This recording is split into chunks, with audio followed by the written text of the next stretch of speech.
All right, hello everyone, and welcome to our session with Dr. Jan Lacaze, who is the Associate Director of Admissions at Caltech, or California Institute of Technology for long. She has worked in admissions at Caltech for 15 years and has done a variety of teaching positions before moving on to admissions. And she is here today to talk to us about studying STEM in the US. Well, with the bonus from Caltech. I love that. So we are going to start with her presentation. And if you have any comments that you want to leave, please use the comment section. And if you have any questions for her, you can send them in at any time. They will be addressed at the end of the presentation. All right, over to you, Jan. Thank you. I am honored to be here today, coming to you from sunny Southern California, where it is about 20 minutes after 7 in the morning. You may see one of my animals behind me because I'm sitting in my living room doing this before I head into the office. And today I want to talk to you a bit about studying STEM in the US, and we'll talk in general terms. I don't know if I'll be giving you any new information, but even if there's that one little tidbit that you haven't heard before, then it's definitely worth it. And then I'll talk to you about what we have to offer at Caltech, and we'll open it up to discussion because studying STEM is the wave of the future, and this is where students are going nowadays. Hopefully. At Caltech, we like STEM plus. So STEM informed by humanities and social sciences. So there are several types of colleges and universities in the US. There are community colleges, liberal arts colleges, universities, and specialized institutions. And I'm going to talk a little bit about the different types of experiences that students will have at each, about the opportunities offered, the types of classes that students will take in order to fulfill their requirements. And each of these types has different entry requirements. So I would have to check every individual university and college to see what their entry requirements are. So I'm actually going to put the onus on your students, not on you, but on your students, to figure out what they need to do to go to these universities. So to start, community colleges are our 2-year programs. They're public, and they usually offer an associate's degree. They don't go up to a bachelor's degree. An associate's degree in the US is a 2-year degree. And actually, their 2-year course of study could also culminate in a certificate instead of an associate's, depending on the field that they are studying. There is federal aid available. So if you have US citizens or permanent residents in your programs, they will be eligible for federal financial aid. And some will offer financial aid for international students as well. Community colleges specialize in foundational courses, after which, if a student wants a bachelor's degree, they would transfer to a 4-year college or university for that bachelor's degree.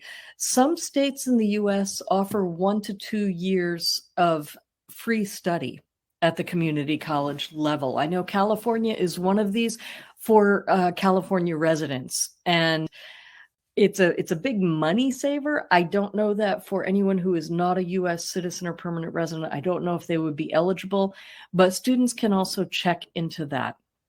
At any rate, they tend to be considerably less expensive than 4-year colleges or universities. So if your students are looking for a way to start their education and get their foundational courses, then they can certainly start at a community college and then transfer in. In California, the community college system is designed so that students can do 2 years there and then transfer into one of the University of California or California state schools. They have articulation agreements with these schools so that students who start there will be able to continue their 4-year education. Community colleges also include vocational and career studies. So they don't lead to a 4-year degree, they lead to a certificate. But students will be able to get a job right from there. In terms of STEM, for some of those that might involve lab technician jobs. So not doing primary research, but being able to work in the labs. I have down here that there are internships and scholarship opportunities, and there are. Many community colleges in the US have special programs for internships. There's even a national clearinghouse to help community college students find internships. And there are a lot of scholarship opportunities. Some are also residential. So it's a new movement in the community college system to have dormitories. So I was thinking Cal State LA just built a new dorm, but they're not a community college, but there are some that do offer residential programs. Examples include, as I mentioned, the California Community College system, the Virginia Community College system. Many states have them. Moving on, students might find a liberal arts college a good fit. With a liberal arts college, students have more time to decide on a major. Often they will decide after 2 years, in the second year of study. Often towards the end of that second year of study, students will decide on a major. My most recent experience with liberal arts colleges is my son. He's at a liberal arts college in Minnesota, and he's studying STEM. He's studying computer science. And there are a lot of reasons that a student might choose to do this. It lets them take a variety of classes. They're not just studying their major, but they're getting a very well-rounded education. It's great, as I noted, for a Renaissance student, someone who's interested in a lot. They get a small school atmosphere because most liberal arts colleges have fewer than 2,000 students. Now, there are some that are a bit larger. Drawbacks: a liberal arts college might not have engineering, but if a student wants to do an engineering degree, many liberal arts colleges have what's called a 3+2 program. And this is something you may not have heard about. A 3+2 program means they do 3 years at that liberal arts college. For example, I'll use Occidental College right near here. Occidental College has a 3-2 program with Caltech, where a student will go there for 3 years and get all their major requirements in during that 3-year period. And in their third year of study, they would apply to Caltech for the 3-2 program. If they're admitted to the 3-2 program, then they come to Caltech for an engineering degree. And they do 2 years of study at Caltech, and they get 2 bachelor's degrees. They get the Bachelor of Arts from the Liberal Arts College and a Bachelor of Science from Caltech. And there are many universities that are the 3-2 partners. So Columbia does this, Washington University in St. Louis. There are several where students can do 3 years at the Liberal Arts College plus the two extra years. Benefits of a liberal arts college: you have a small environment. You know your teachers, your professors really well because professors teach all the classes.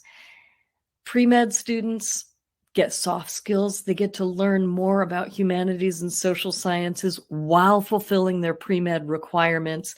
And for STEM, the benefit is they're in a small place. If they want to do some kind of research with a professor, they can, if that professor is doing research. But there are also other programs for which they can apply.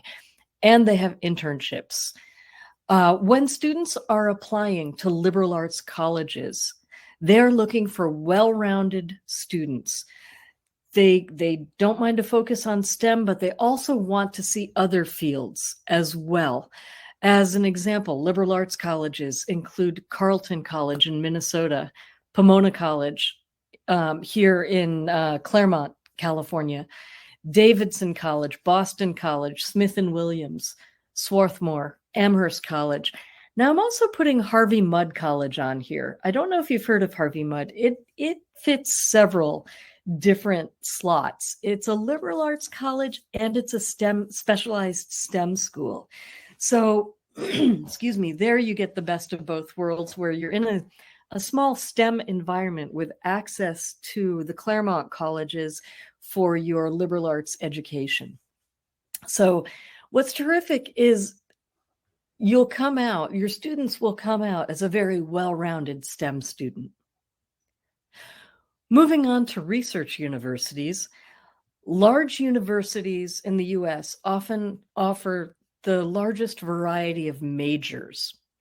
So students may have to declare a major at the time that they apply, and they'd be admitted to that major. It could be hard to change majors, so they must be sure that they want to commit to it. An example of this is University of Virginia, which is where I taught prior to coming to Caltech. Excuse me, at UVA, if a student wants to major in engineering, they must apply to the engineering school. If they're applying to sciences, any of the sciences, they apply to the School of Arts and Sciences. But there are in a lot of research universities or public universities in the US, there are specialized schools for each area. So if a student wants to do engineering, they apply to the engineering school. If they want to change from engineering to something else, they can do that. They'd be able to step over to the College of Arts and Sciences. If they want to go from sciences to engineering, though, that's another story. So it's really hard often to switch between schools if you're going into if you start somewhere else and want to go into engineering. In terms of classes, they will be larger. And in fact, when I was at UVA, we had a physics teacher who taught a class of 1,000. And this professor was incredible. He made every student feel like they were the only student in the room, and he was talking to them. He's a master teacher. Some places will have those, some places will not. But there will also be teaching assistants who are at large universities. They're graduate students who help out with classes. They'll run recitation sessions, and often they will teach the actual class instead of the professor.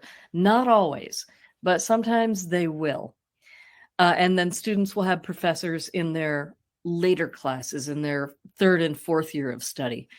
The opportunities that larger universities offer will be clubs such as for STEM majors, Formula One, robotics. There's a lot for engineering.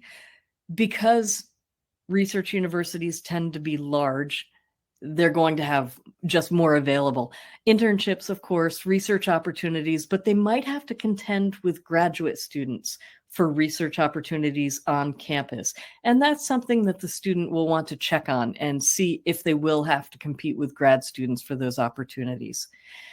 So it might be a challenge to work in a lab as an undergraduate, but there will be other types of opportunities. The benefits are that you get to specialize pretty quickly. The schools will have foundational courses, requirements that everyone must fulfill. I know in the University of California system, these are called A through G requirements.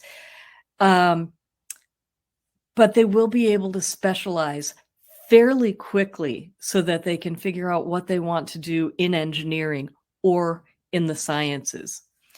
Often you must apply to a specific school of the university. As an example, Carnegie Mellon. I mentioned UVA engineering. UVA architecture is the same way. If a student wants to do architecture, they apply to the architecture school. And they, at UVA at least, they cannot leave that. Another example is Carnegie Mellon. Their computer science is so popular that students interested in computer science must apply specifically to that program. Some examples of public universities are UCLA, UC Berkeley, UC San Diego, all of the University of California system, University of Virginia, University of Texas system, or Texas A&M, Georgia Tech, University of Michigan, Michigan State, any university with state or with a state name in it is more than likely a public university. Private research universities include Rice, Columbia, Harvard, Yale, all the Ivies. Well, almost all the Ivies. Northwestern, Stanford, Johns Hopkins, Purdue, Caltech, but we're not a large research university. We're a small research university with a very large STEM footprint. Now, then there are specialized schools, and specialized schools include places like Caltech, MIT, Rochester Institute of Technology, anything that says Institute of Technology, Harvey Mudd College. There are several, and these allow students to explore several majors within STEM. All of them have foundational courses that students must take, and then they take their major courses as well. And there's often wiggle room for them to take electives or other classes just that interest them. I'll talk about that with regard to Caltech, so you can see that it's not all STEM all the time, because it's really not. The benefits are they allow students to explore several majors within STEM.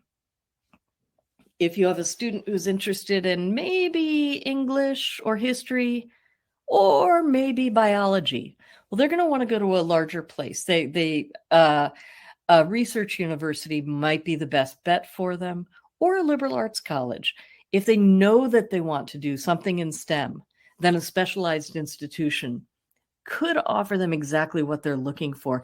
The opportunities include clubs, because every university in the US is going to have special interest clubs, research opportunities, especially at the specialized institutions, because their research relies on students helping them with it.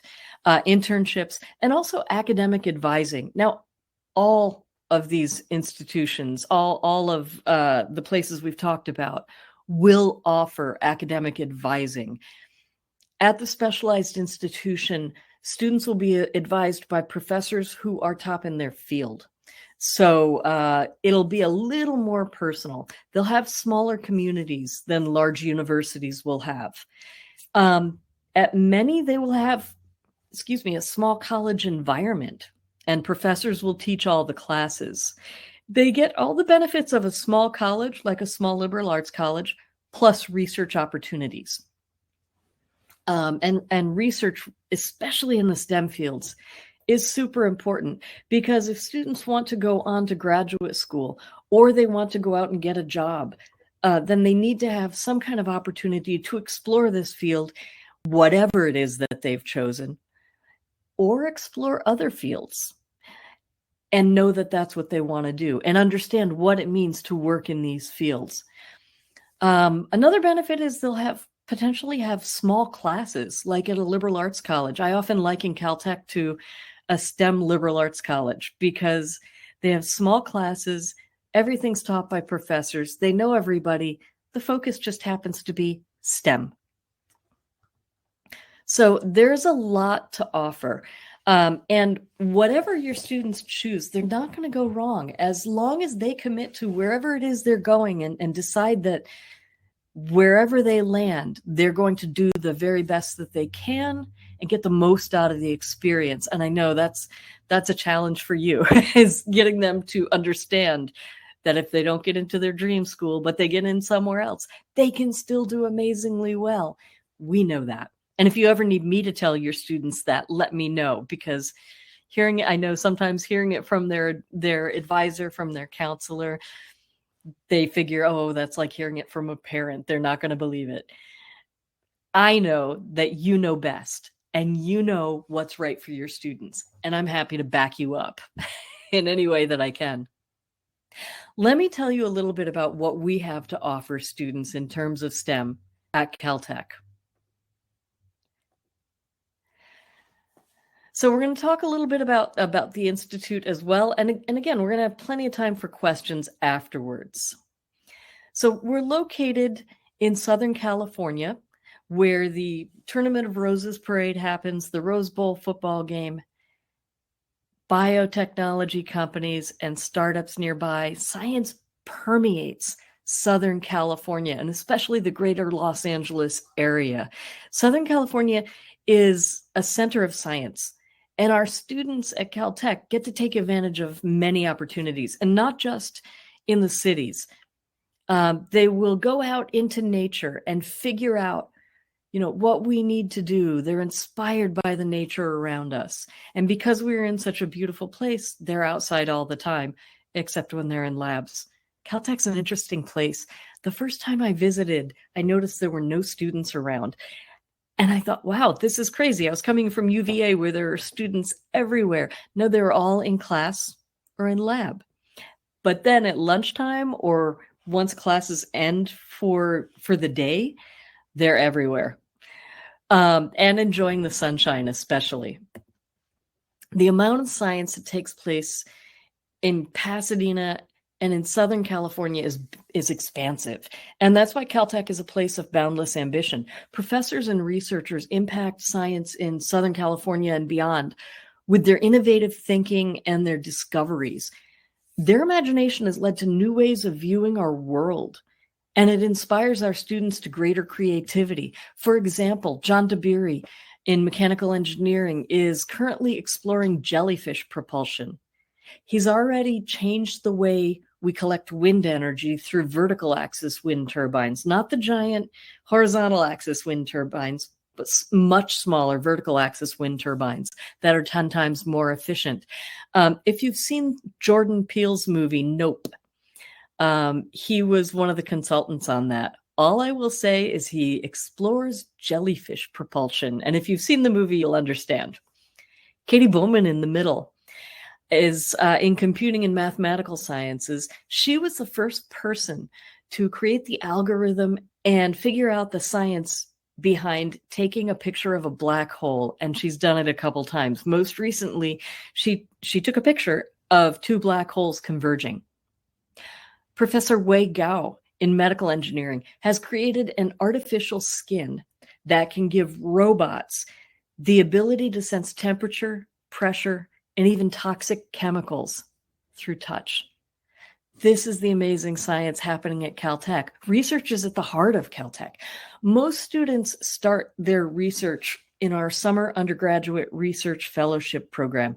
They earn a stipend of, this year it was about $6,800 for doing lab research during the summer. And they find these opportunities through our Office of Student Faculty Programs, through frontier courses, and by connecting with professors. They have opportunities to do research in leading edge labs alongside our faculty. Here are some examples of what students have done. Kavya Rajagopalan worked with, she's in applied and computational mathematics. Now I'm mentioning what her major is because what she did with it might be surprising. She worked with a professor in behavioral economics to understand how poverty traps come to be and why they perpetuate the cycle of wealth inequality. Chemical engineering major, Leah Soldner, I emphasize chemical engineering, worked with our professors to use kirigami, a Japanese paper cutting technique, to improve solar collectors in space. Chemical engineering using a paper cutting technique for space solar collectors. What they get to do is pretty incredible. And some techers decide that they want to take on internships instead. Isabel on the left is a senior who has done SURFs. She has done them in chemistry, and she has done a SURF in another field just to see if she liked it. She did, but she stuck with chemistry. She decided that she wanted to get an internship at a chemical company, and she did that for the summer. Michael in the middle worked at MIT Haystack Observatory, and he says he was just helping set up a little DIY ground station for communicating with satellites, as one does. I'll let you guess where Daniel interned. That's kind of obvious. Our career and experiential learning office guides our students in preparing for the job market, and they hold a couple of career fairs each year. Our modest undergraduate program, well, last year we only had 987 students. And this year, I haven't checked with the registrar to see how many we have. They just started a few weeks ago. It's probably about 950 we've graduated a class and we brought in a smaller class. It allows us to have very small classes and a 3-to-1 student to faculty ratio. Classes are all taught by professors, and most classes have 20 students or fewer. And it depends on the year. I mean, first year, first term, we're on the quarter system. So a term is 10 weeks. First year, first term, students will have classes with 200 people in them. They're foundational classes. And as they go on, class size gets smaller. So by that third term in first year, most of their classes have 20 or fewer. Professors hold office hours for students to help with problem sets, discuss ideas, or just chat. And it really exemplifies the community that we've built.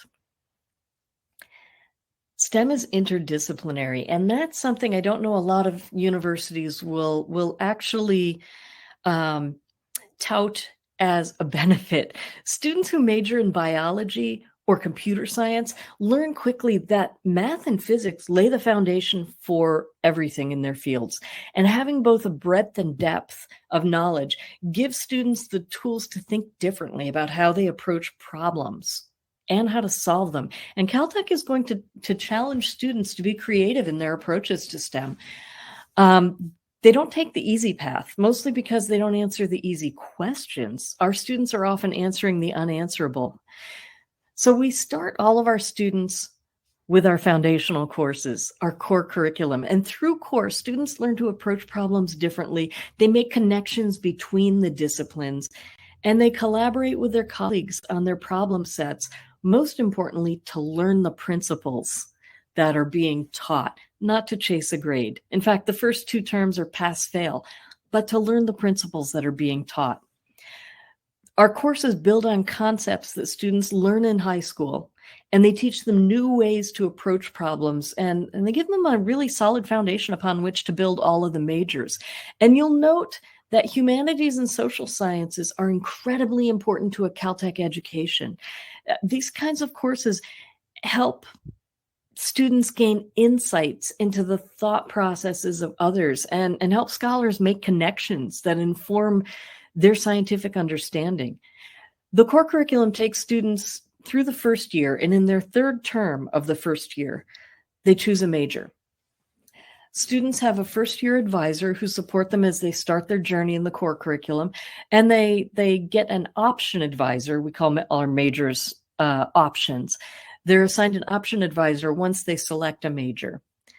We have 37 options to choose from. This is a little overwhelming. They are all on our website, I promise. And it is possible to double major or take a minor, and advisors help them in this process. It is pretty strenuous to double major. About 20% of our students do that, and that's kind of high. That said, I had an email from a parent yesterday who said, "Oh, my child is going to double major and take 2 or 3 minors." And my response was, "No, they're not." Not in 4 years, they're not. We really want them in and out in 4 years, and we'll do our best to cram as much knowledge as possible. But college, university is not just about classes. It's about a lived experience. It's a combination of the academic and the non-academic.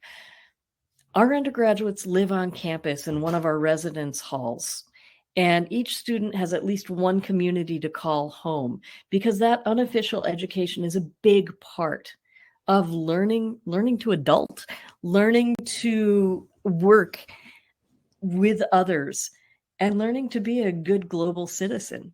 Students choose where they're going to live at Caltech through a process called rotation, where they visit the residences and they meet other students.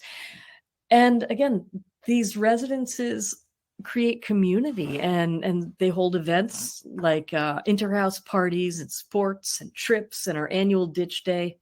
We guarantee housing for the first 2 years, and students tend to live on campus all 4 years. We do have enough room for them. We just don't guarantee it for 4 years, but we have enough room for them. Most students decide to live on campus for all 4 years. We have over 100 clubs and organizations, everything from archery to wood baseball bat. We don't have a Y or a Z yet. We have robotics, dance, a cappella, even a turtle club. We have a turtle pond on campus. Our turtles have their own Instagram account. We have clubs to meet most interests of our students, and they can always, of course, as at every university, start a club if they want to. We have a vibrant performing and visual arts scene. They produce a theater production each term. They have multiple musical groups and opportunities to learn and to create art. We're NCAA Division III with 16 sports as well as club sports. Probably about 25% of our students are involved with the NCAA sports. And of course, we're the Beavers, nature's engineers. The type of students we're looking for are supremely curious. They're students who keep digging and digging until they find the answers, and then they still keep asking why. Here's what we're looking for in terms of academic requirements. We also want to see how students actively engage with STEM outside of the classroom. I know if you look on our website, you'll see that we require a year of U.S. history or government. That's only for students who are in school in the U.S. or in a school with an American curriculum. We do not require this globally. We're not going to make everyone teach U.S. history or government. We accept 3 types of applications as noted, and we are a Questbridge partner school. We have no preference for application, whatever makes the most sense for the student and for the school.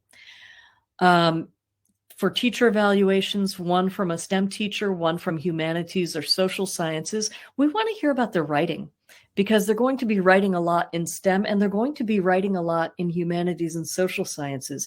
That slide noted that it had a pretty big bubble for humanities and social sciences. Students actually take 1 class per term until they graduate. It's a minimum of 12 courses in humanities and social sciences. Most students take more than that. And all of these classes have heavy writing requirements. Each application will have general questions, as you know, and then we'll have our specific questions. There is an application fee of $75 US. They can also, if you have students who need a fee waiver, we have those readily available on our website. It's called an active transport pass, but you find it under application and fee waiver. So they don't have to go through you. You can just say, go to the Caltech website, look under apply, and it's there.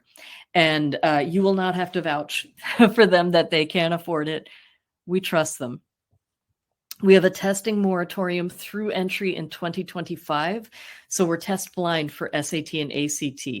Even if students send us the scores, we will not consider them. And you're all teaching in English medium schools. So if a student has studied in an English medium school throughout high school, they don't need an English proficiency exam.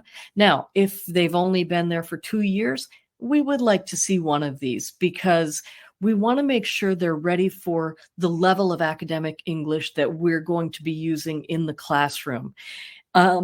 We do have our minimums listed on our website, and we really want to set our students up for success because, who wants to admit a student and have them drop out? We have a 98, 99% retention rate.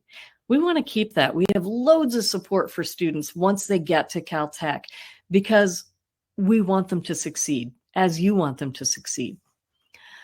Optional materials include research. If a student has done research or an internship, they'll be able to upload any of these optional materials through their Beaver break room, which is our application portal. Once they've submitted the application, we'll send them a link to it. And we'll ask them to upload stuff, and then we will contact their research or internship supervisor for a recommendation. If they have a maker portfolio, let's say they're a builder and they like to build stuff, like to make stuff, anything, they can upload a maker portfolio. Visual art, visual art is not going to be it's not going to be read deeply or considered deeply by someone in the visual arts field. But it's always nice to see that side of students. Research will be read by a professor. We have professors on our admissions team, and they're the ones who will look at the research. Starting this year, we have restrictive early action. Schools that use REA ask our prospective students to apply early only at that institution. It's like early decision. They have to pick us. There are exceptions. So if a student is applying to a school outside the US, of course, they may go ahead and apply by that application deadline. If they're applying to a state school in the US that is not binding, they're welcome to go ahead and apply to those. Or if there's a scholarship program that they're applying to that requires early action, they can do that. Full details are available on the website. Most of our students will be admitted during regular decision, which has a January 3rd deadline. So either way is absolutely fine to apply. And as I said, we will admit most of our students in RD, and the requirements and the way we look at the applications is the same for both. We offer financial aid, and they should all be showing up. Yeah, we have need-based financial aid that's for everyone, including students who are not U.S. citizens and permanent residents. And we meet 100% of demonstrated need. The aid is need-based. It is not merit aid, because we're not sure who we'd give it to, because everyone is that smart. But we do have need-based financial aid. We meet 100% of demonstrated need. And students who are not U.S. citizens or permanent residents may apply early if they want. That's new this year. They may apply early. We're need aware for international students because we have a set pot of money to fund international students, but we don't have a cap on how many we can accept, for how many international students we can accept. So please, if your students will need money to study at all, if they'll need financial aid at all during the 4 years that they're at Caltech, they must apply for it at the same time that they apply for admission so that we can set aside those funds for them. We want to set them up for success and make sure that we have what they need to be successful. So I'm going to leave this here for a moment because I know it'll get recorded and you'll get to see admissions.caltech.edu and ugadmissions@caltech.edu. Those will get you to me. The UG admissions at caltech.edu. If you have questions, just put attention Jan in the subject line, and I will happily answer any questions that you have. I'll go ahead and stop sharing now so that we can answer any questions.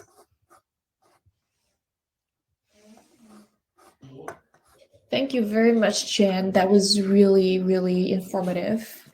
And yeah, it's Caltech seems like we've always known Caltech to be, one of the greatest places to really study, and not just study, but explore and go deep into STEM. And I think what you've shared with us only reinforces that belief. So I hope our counselors here found that very helpful as well. We don't have any questions in the Q&A just yet, but I do have a question for you. Great. Yeah, I know that there are a lot of our students who get interested in STEM fairly early on, and they feel like this is something they might want to do in university, but because of where they are or the lack of opportunities to really explore STEM fields in their immediate communities, they might not know for sure until grade 12 even if that's something that they actually want to pursue. So would you have any advice for students in younger grades, like grade 10 or 11, on what they can take part in if they want to either go further into STEM or just to see what type of STEM schools or programs might be right for them? Absolutely. And Caltech, and I can't speak for all schools, but I hope that most schools will do what we do. We consider each student in the context of their school and what's available to them. So we don't expect everybody to do research. I mentioned the maker portfolio and the research and internships, but most of our applicants have not done that. In fact, most of our students have not done any of that prior to entering Caltech. And I think most universities will consider the same thing. What do they have access to? What can they do to explore their interest in STEM? And I mean, one big thing is the internet. Students can look at YouTube videos, and even if they're in an area where there's not that, they can talk to their teachers. So talking to teachers and saying, you know what, I really like that chemistry lesson that we just learned. Can we explore that further? What can I do at home? Can I play with chemicals at home, just household chemicals without blowing anything up? Please don't blow anything up. Blowing things up is bad. Or asking the teacher, how can I study this further? And teachers, I mean, as we know, teachers like teaching. We're there for them. We're there for the students. And we want to help them explore anything that they possibly can. So teachers will have ideas of what they could do. I think students are often, they see their teachers as these powerful figures, which they are. I mean, they have grading power over students. But if a student asks for help, hopefully they're going to get it. I mean, please talk to your teachers as well and say, you know, if you have a student who is looking for more, help them to find ways to explore it. Reading books. Especially if I see a student who doesn't have access to a lot and they're going out and finding ways to explore STEM, that says a lot. That means once we give that student these incredible resources that we have, they're going to really take off and they're going to go far and they're going to change the world. So, and talk to your teachers. That's the first step, is talk to your teachers. That's great. Thanks, Jen. I know that as counselors, we, of course, always emphasize the importance of taking initiative and taking ownership of their own learning journeys. But it definitely would make a difference for our students to hear from you, you know, from an actual admissions officer, because somehow when we're, like you said earlier, when their counselors talk to them, sometimes it feels like just another naggy parent. And yeah, having that voice from the actual institution definitely helps.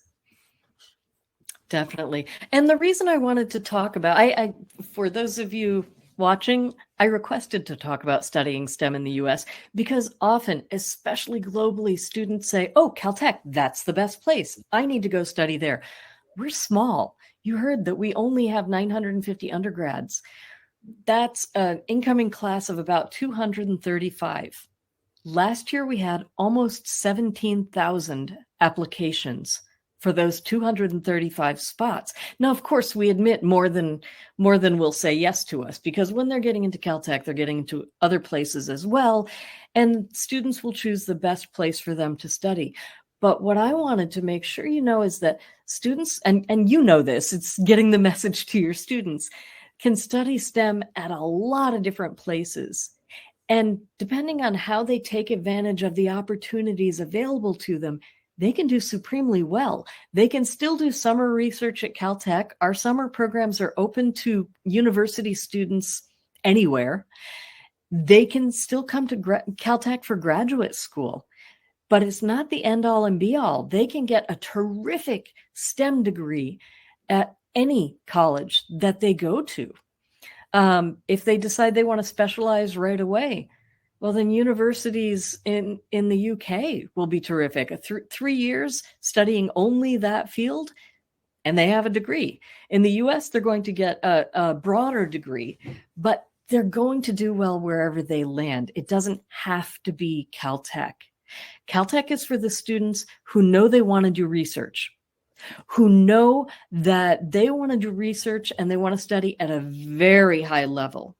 As an example, our first year math comprises proof-based calculus of one and several variables and linear algebra. At most universities, those are third-year classes for students. That's what we start with. So we're looking for students who really want to be challenged and who you know can be challenged and still thrive. And if they're not that student, if they're just saying, I want to go to Caltech because it has a great name, or even if they're applying to Caltech, they should apply to other places as well, because there are so many amazing universities out there, and each will give them a different experience, a different type of experience, all very positive. That's fantastic, Jen. That fit is always so important, and well, brand reputation is definitely something that I know everyone considers, but it can't be the only thing that students and their parents consider when applying to college. There's a website called Colleges That Change Lives, Mm-hmm. and it's for liberal arts colleges. And often parents might not have heard of those colleges, but they really will change your student's life. They will help them in ways that, and give them the attention that they won't get at a large university. And that's something to consider. Of course, the large university has the name, and that's something that employers see internationally. And that's a culture change we all need to work on, is helping employers know that there are a lot of schools that are going to give students great degrees. Absolutely. Well, thank you so much, Jan, for today. We've overrun a little bit, so I think we're going to end the session here if we don't have any last questions. So counselors, this session has been recorded and will be available after the forum as well. So if you ever want to rewatch it, or have any colleagues who couldn't make it here, they can always log on to the event platform and watch them. And Jen, thank you so much for your time and for sharing about STEM and about Caltech. This makes me very excited for our own students, knowing that there are so many options out there for anyone interested in STEM. And this is definitely going to be very, very helpful for everyone here today in going back and in counseling and advising their students. Thank you for the opportunity. Thanks, Jen. Have a great rest of your day. Thank you. You too.